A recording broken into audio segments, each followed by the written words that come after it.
Hello les gens, pour ceux qui me connaissent depuis assez longtemps, vous vous souvenez qu'il y a pas loin de 20 ans, j'avais encore ce genre de choses, jusqu'à ce que je sois contraint de déménager. Pour ceux qui connaissent l'histoire, pas besoin de la répéter, pour les autres, il faut vous renseigner. Donc il y a longtemps, j'ai eu ce genre d'équipement, qui était très très sympa.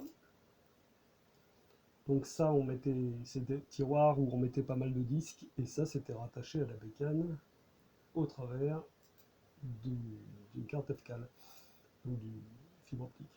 Donc c'était assez sympa. Et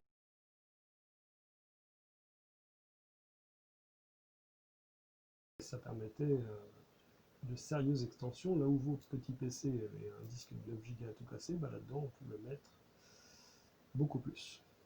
Beaucoup plus. Mettons.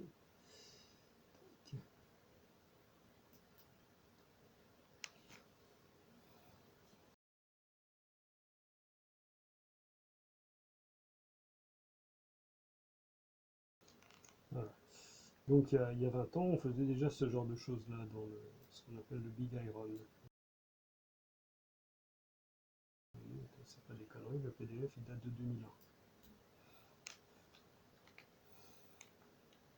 Donc ce qui était sympa avec ça, bah, déjà l'extension, parce qu'on pouvait quand même mettre pas mal de choses, et comme vous voyez, c'était connecté au travers Fiber Channel. Donc en règle générale, on mettait ça plutôt à une grosse bécane ou une bécane qui avait nécessairement une carte FCAL. Mais déjà, les SparkStation style SS5, SS10, SS20, on pouvait déjà mettre une carte mini Jubic avec donc en S-Bus, avec donc la connectique adéquate. Et donc ça, c'est la génération après, donc qui supporte le FCAL directement. Donc le FCAL, c'est une boucle sur de la fibre optique. Et donc ce qui était intéressant, c'est qu'on avait ça. On était jusqu'à des disques de 73 maximal à 10 000 tours minute quand même, là où votre PC tournait avec un disque à tout casser, ou dans le meilleur des cas à 7200 tours. Là, on avait des disques qui tournaient en standard à 10 000 tours, mais c'était pas rare de les remplacer par des disques à 15 000 tours minute. Donc des disques de 73 Go déjà, c'est quand même sympa. Il y a 20 ans, ils n'étaient pas super nombreux, mais par contre, dans le monde pro, il y avait déjà des disques de 18 Go. Donc le minimum, c'était ça, de mettre 20 disques de 18 Go, ou des disques de 36, ou éventuellement des disques de 73. Il n'y avait pas beaucoup de configurations intermédiaires. Et donc ça, c'était du super beau matos. J'ai eu aussi un D1000, mais ça, c'était du pur SCSI 68 branches. Donc voilà. Donc ça, c'était assez sympa. Et donc, je crois que par ici, on pouvait avoir une idée de ce qu'on pouvait mettre.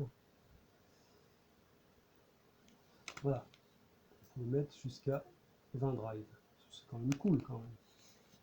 Donc j'ai eu ça. Malheureusement, comme j'étais contraint de déménager, j'ai perdu ça. Par contre, quelques années après, grâce à mes copains, j'ai pu récupérer ce genre de choses. Ce qui est très sympa aussi, c'est peut-être celle-là.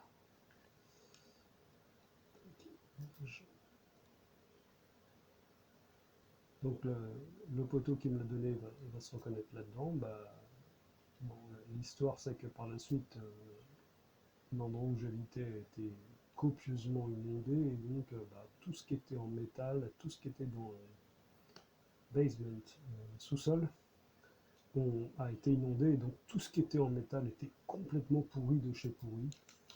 Mais par chance, récemment, j'ai pu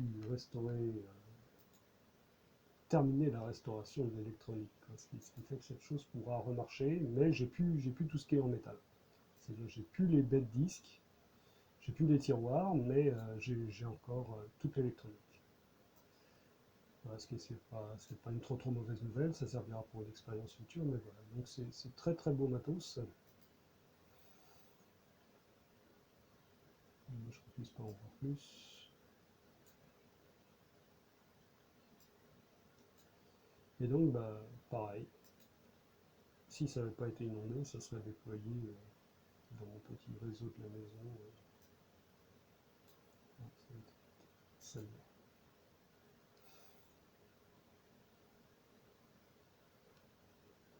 Voilà, c'est ça. Donc c'était assez sympa comme matos. Voilà, j'espère que cette courte vidéo vous aura plu et prochainement je devrais pouvoir vous faire voir des choses particulièrement sympas et particulièrement performantes. Allez, à plus!